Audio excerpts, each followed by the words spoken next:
શ્રી કૃષ્ણ. પુરુષોત્તમ અધિક માસની પુણ્યધારા. અધ્યાય 13. દ્રધન્વા રાજાને થયેલો વૈરાગ્ય. સુત પુરાણી કહે છે, હે મુનિવર્યો, હવે હું તમને દ્રધન્વા રાજાની કથા વર્ણવું છું, તે એકાગ્રતાથી સાંભળો. નારદજીને દ્રધન્વા રાજાના પાપના નાશની કથા સંભળાવી હતી, તે સાંભળો. હેહય નામે દેશનો ચિત્રધર્મા નામે રાજા હતો. તે અતિ સત્યવાદી, પરાક્રમી અને બુદ્ધિવંત હતો. તેને એક સર્વગુણ સંપન્ન દ્રધન્વા નામે પુત્ર હતો. તે સત્યવક્તા, ધાર્મિક અને પવિત્ર કર્મો કરનાર હતો. તે ચારેય વેદોનો જ્ઞાતા હતો. તે 14 વિદ્યામાં પારંગત હતો. એકવાર સાંભળેલું બધું જ યાદ રાખી શકતો હતો.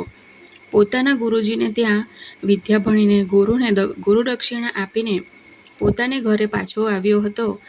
જ્યારે એ ઉંમરલાયક યુવાન રાજકુમાર પોતાનો વિદ્યાભ્યાસ પૂરો કરીને ગૃહસ્થાશ્રમમાં પ્રવેશવા પિતાને ત્યાં આવ્યો, ત્યારે રાજા ચિત્રવર્મા પોતાના પુત્રને જોઈને વિચારવા લાગ્યા કે હવે દ્રધર્મા રાજ્ય વહીવટ સંભાળી શકે તેવો શક્તિશાળી થયો છે. આથી ચિત્રવર્માને વૈરાગ્ય ઉત્પન્ન થયો. શેષ આયુષ્ય ઈશ્વર સમર્પણમાં ગાળવા તેમણે નિર્ણય કર્યો. ચિત્રવર્મા રાજ્યગાદી દ્રધન્વાને સોંપીને પુલહ ઋષિના આશ્રમમાં ચાલ્યા ગયા. આશ્રમમાં જઈને તેમણે નિસ્પૃહી તથા નિરાહારી રહીને તપ કરવા માંડ્યો. કેટલાક વર્ષ સુધી ઉગ્ર તપ કર્યા બાદ ચિત્રવર્મા શ્રી હરિના વૈકુંઠ ધામમાં ગયા. દ્રધન્વાને પિતાના કૈલાસવાસની વિષ્ણુલોકની પ્રાપ્તિ થઈ. તે હકીકત સાંભળીને પુત્રએ પિતાની સર્વે ઉત્તર ક્રિયાઓ વિધિપૂર્વક કરીને તેના પુણ્યાર્થે ઘણું દાન કર્યું.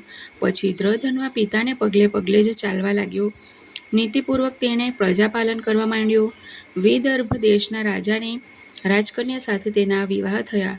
વિદર્ભ કન્યા શીલાવતી તથા પૃથ્વી પર રૂપના ભંડાર જેવી ગુણવંતી નામે પત્ની દ્રધન્વાને નસીબે મળી હતી.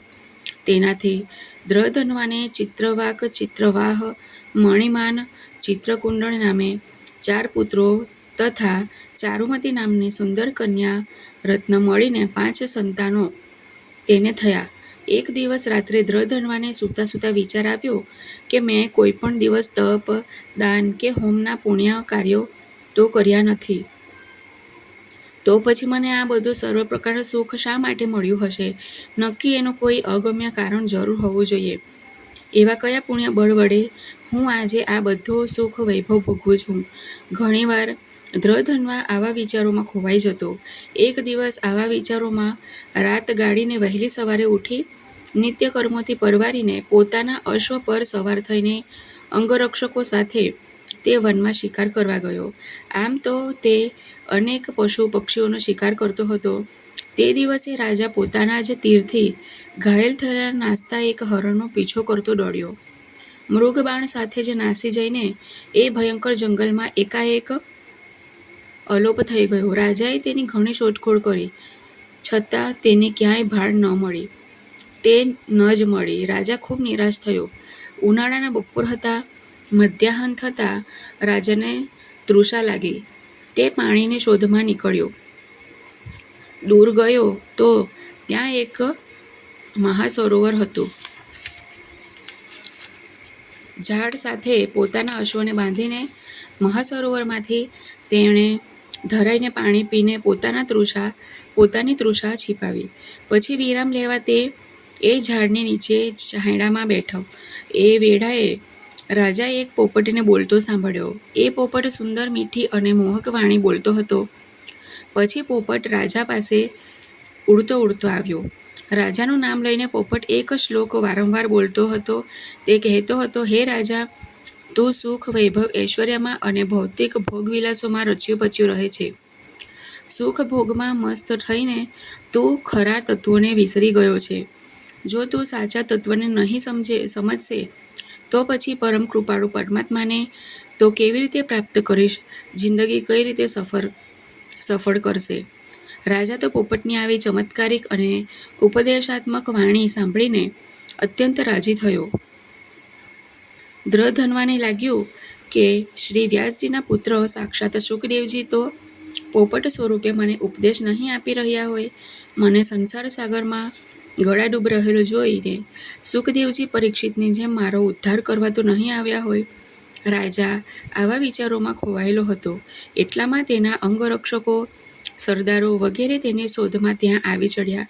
રાજાએ આમ તેમ ચારેકોર જોયું તો પોપટ તો એને ઉદ્દેશ આપીને અલોપ થઈ ગયો હતો. અંગરક્ષકો સાથે દ્રધન્વા પોતાના નગરમાં પાછો ફર્યો. દ્રધન્વા ડીંગોમોડ થઈને પાટનગરીમાં પાછો તો ફર્યો, પણ પોપટનું વાક્ય સાંભળીને તે વિરક્ત થઈ ગયો. બોલવું, ચાલવું, હરવું ફરવું, મોજ શોખ, વૈભવ સર્વ તેણે છોડી દીધું. રાણી સહિત રાજસેવકો સૌ ભારે ચિંતાતુર થયા. રાજમહેલમાં સર્વ વૈભવ સુખ હોવા છતાંય દ્રધન્વાને પોપટના વચનો વારંવાર સંભળાવા યાદ આવવા લાગ્યા. રાજા બરાબર ભોજન પણ કરતો નહીં. વિચારોમાં તેને બરાબર ઊંઘ પણ આવતી નહોતી. રાજાની આવી વિરક્ત સ્થિતિ જોઈને ચિંતાતુર થયેલી રાણીએ પોતાના પતિને પૂછ્યું, હે સ્વામી, આપ હમણાં આટલા બધા નિરાશ સૂનમૂન કેમ થઈ ગયા છો? આટલો રાજવૈભવ હોવા છતાં આપને કઈ વસ્તુનું દુઃખ છે તે તો કહો, કે જેથી તે દૂર કરવાના પ્રયાસો કરું. પણ રાજાએ મૌન જ સેવ્યું. તેણે કોઈની પણ સમક્ષ ચોખવટ નહીં કરતા રાણી, પ્રધાના, દાસદાસીઓ સૌ કોઈ નગરજનો પણ ભારે ચિંતામાં પડ્યા.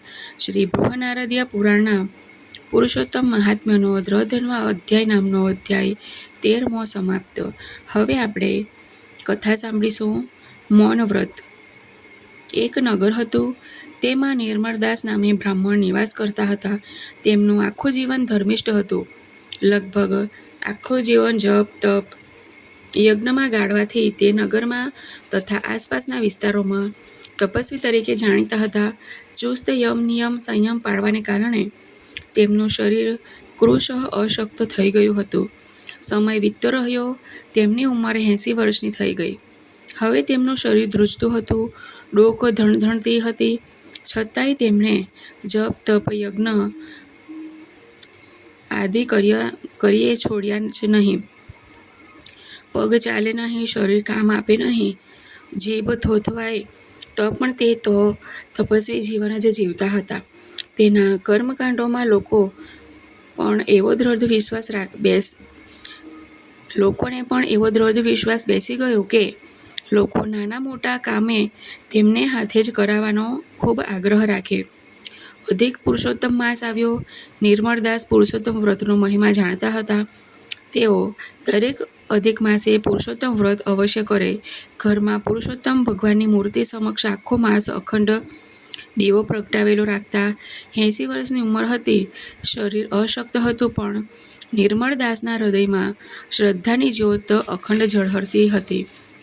તેમણે પણ આ વેળાએ પુરુષોત્તમ અધિક માસનું વ્રત કરવાનો દ્રઢ સંકલ્પ કર્યો.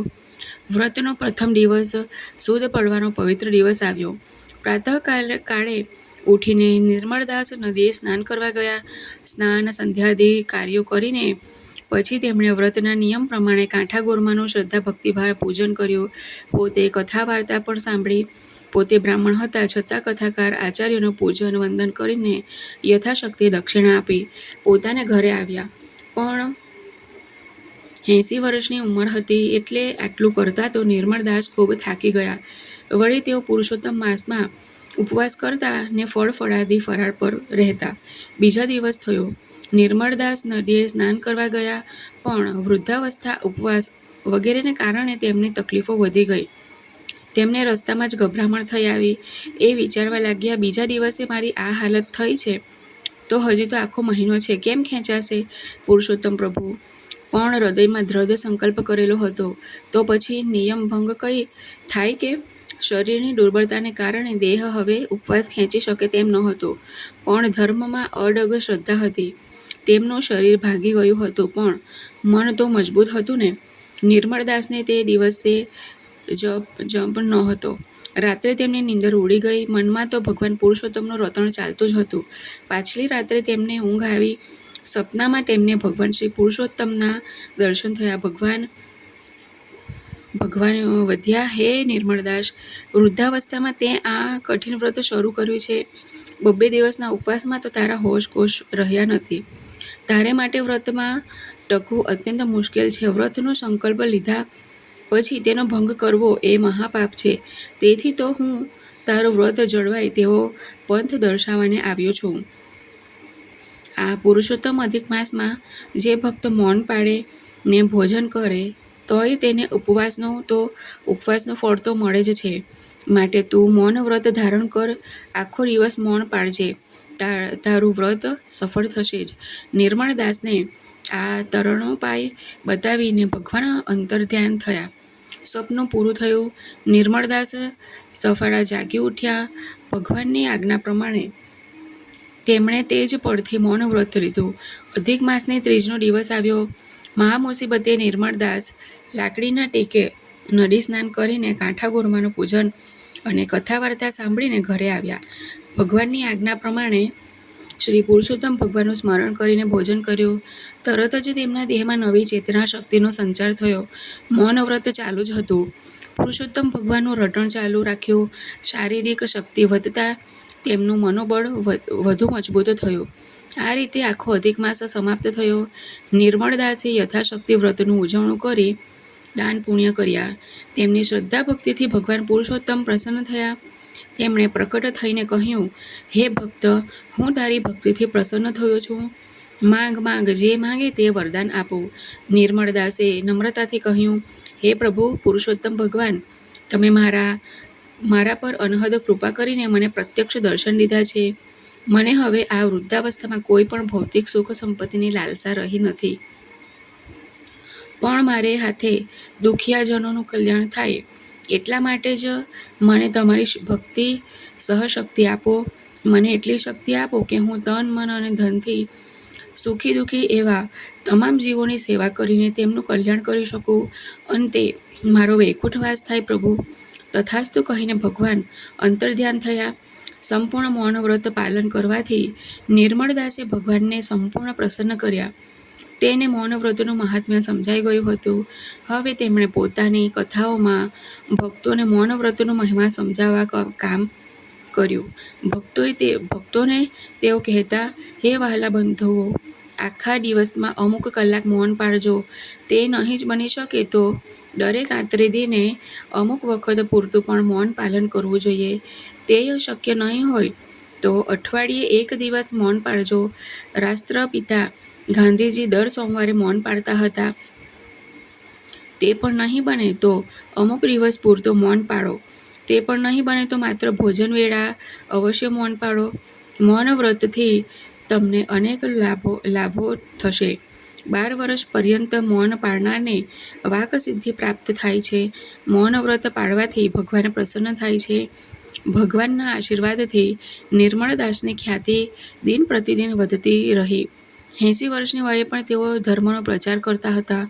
જે કંઈ ધન મળ્યું તેમાંથી તેમણે સદાવ્રતો, ધર્મશાળાઓ, પરબો વગેરે લોક કલ્યાણ અર્થે બંધાવ્યા. ખૂબ અન્ન વસ્ત્ર દાન કર્યા. તેઓ આખો દિવસ ઈશ્વર સ્મરણ રટણ કર્યા કરતા હતા. અંતે દેહાંત થતાં પછી તેઓ વૈકુંઠ લોકમાં ગયા. બોલો શ્રી પુરુષોત્તમ ભગવાનની જય. શ્રી રાધે કૃષ્ણાય નમઃ.